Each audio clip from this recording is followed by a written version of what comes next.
Skidaway Island is currently home to a few beautiful communities like the Landings, South Harbor, and Modena.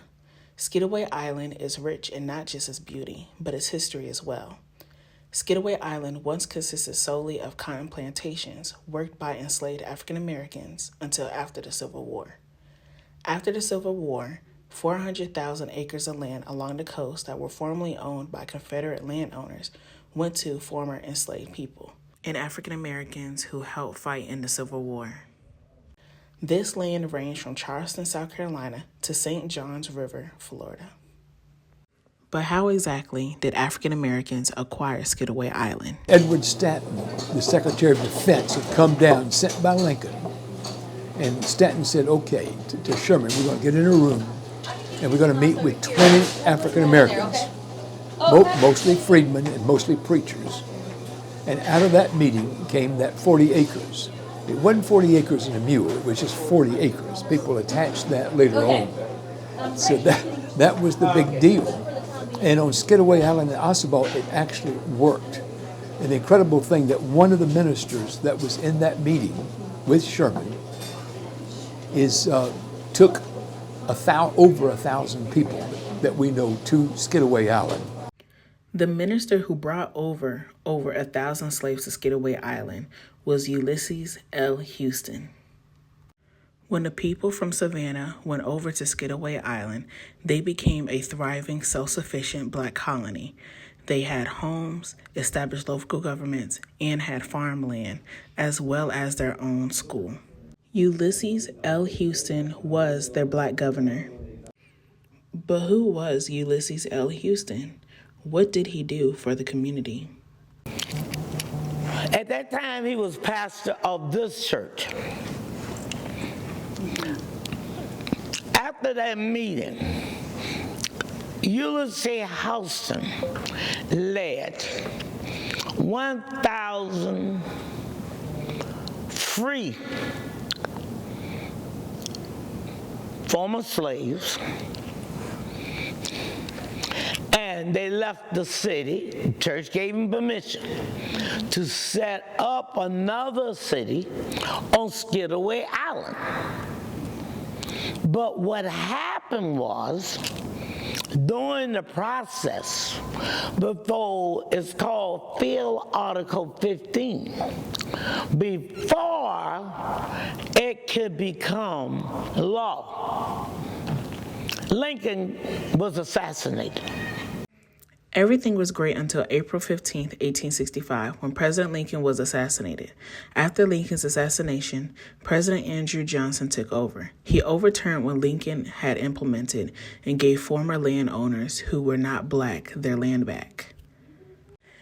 This led to free black people turning into sharecroppers. They were sharecroppers for a while until the late 1890s, when a series of horrible hurricanes took place. In the late 1890s, there would be a series of 7 hurricanes that would hit Skidaway Island as well as the other various sea islands off of the coast of Georgia. And so that would force the people of Skidaway, as well as Green Island and Ossabaw Island, to look for property on the mainland. This last mile strip of land was deemed to be inaccessible, or because we're completely surrounded by marsh. And so it would be open up to African American men to purchase. Women at this time, no matter their ethnicity, could not purchase property. But as the people of Ossabaw, Skidaway, and Green Island caught word of these lands, they would come over and purchase them with their own money.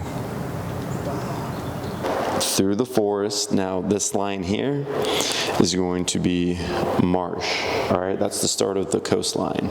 And then you're talking about marsh, marsh, marsh, marsh, marsh, and it hits the main body of the river. Each slit of land was specifically designed so they could have water access.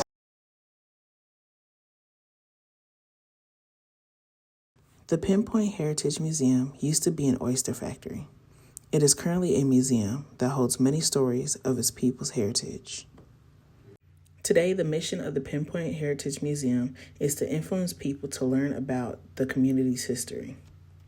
So the purpose of the Pin Point Heritage Museum is to educate the Savannah area on the broad Gullah Geechee history, as well as about how the community of Pin Point established itself and its rich history that has been spanning over 100 years, as well as a smaller sliver of their history of the A.S. Farn & Son Crab and Oyster Factory, which employed 80 to 90% of the community for about 60 years.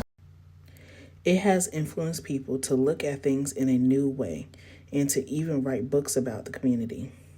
Began writing more about the intersection of all the people settling on Skidaway Island where the animals lived and the stories they had about living with nature.